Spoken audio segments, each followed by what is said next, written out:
एक छोटे से गांव शांति नगर में दो गहरे दोस्त रहते थे, विनय और रमेश। उनकी दोस्ती बचपन की थी, लेकिन जीवन की परिस्थितियां दोनों को अलग अलग मोड़ पर ले गईं।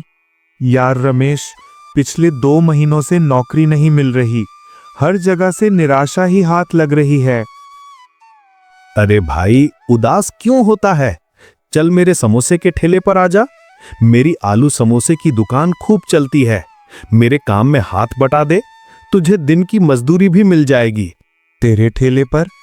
और मैं क्या करूंगा? देख, मैं अकेला समोसे तलना, चटनी बनाना, ग्राहकों को संभालना सब नहीं कर पाता हूं। तू आ जाएगा तो बहुत मदद हो जाएगी और तुझे दैनिक भुगतान भी मिलेगा। ठीक है, कल से आता हूं। अगले ही दिन विनय रमेश के समोसे के ठेले पर काम करने लगा। गर्मा गर्म समोसे और हरी चटनी की खुशबू पूरे बाजार में फैलती थी। रमेश का काम बहुत अच्छा चल रहा था। रमेश, आज तो जबरदस्त बिक्री हुई। लगता है अच्छी कमाई हुई होगी। हाँ, लगभग 3500 रुपए की बिक्री हुई। बहुत बढ़िया दिन था। तो फिर मेरा हिस्सा दे दे। तेरी मेहनत के 550 रुपए मिलेंगे। 550 रुपए? इतनी बड़ी बिक्री में बस इतना? खर्चा भी तो होता है भाई। मैदा, आलू, तेल, गैस, चटनी का सामान, कागज की प्लेटें, सब जोड़कर जो बचता है वो मुनाफा। उस हिसाब से 550 रुपए तेरे लिए सही हैं। विनय कुछ नहीं बोला, पर उसके मन में लालच का बीज अंकुरित होने लगा।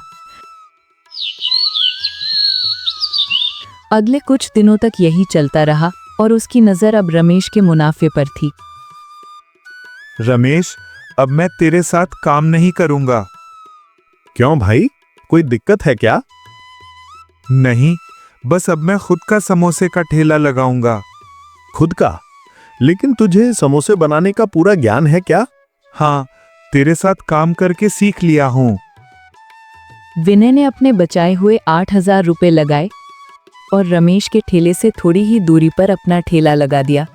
शाम तक उसकी बिक्री बहुत कम रही। ये रमेश सब ग्राहक खुद ले गया। मुझे कुछ अलग करना पड़ेगा।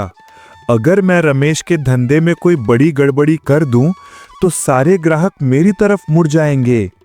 विनय ने एक खतरनाक योजना बनाई और बाजार से मिलावटी और घटिया तेल खरीद लिया।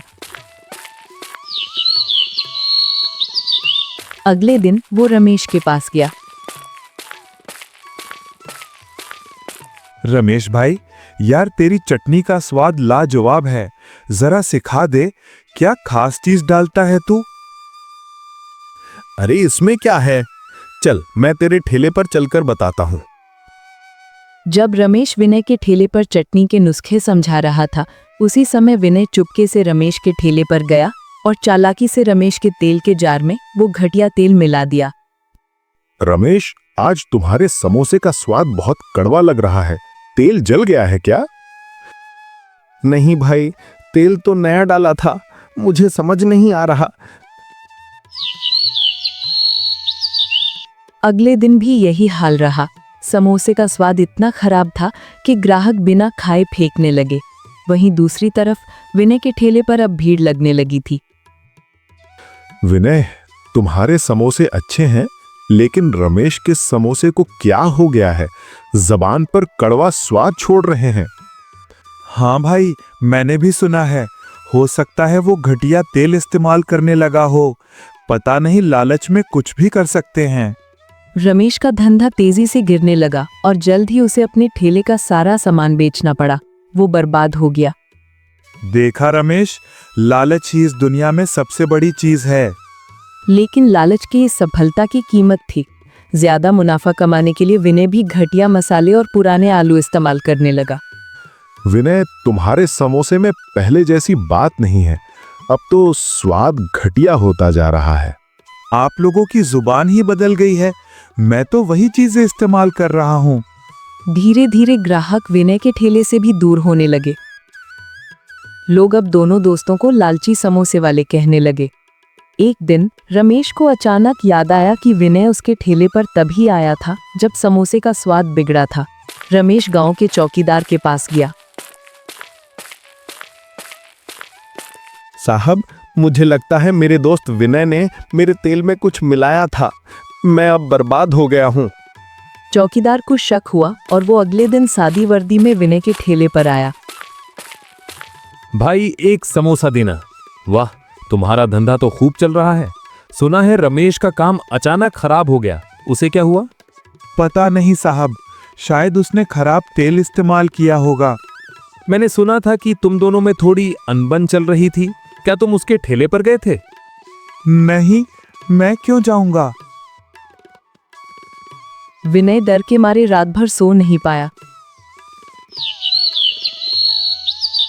अगले दिन चौकीदार पुलिस के साथ आया और तलाशी में नकली मसालों का छिपा हुआ पैकेट मिला। चल थाने चल।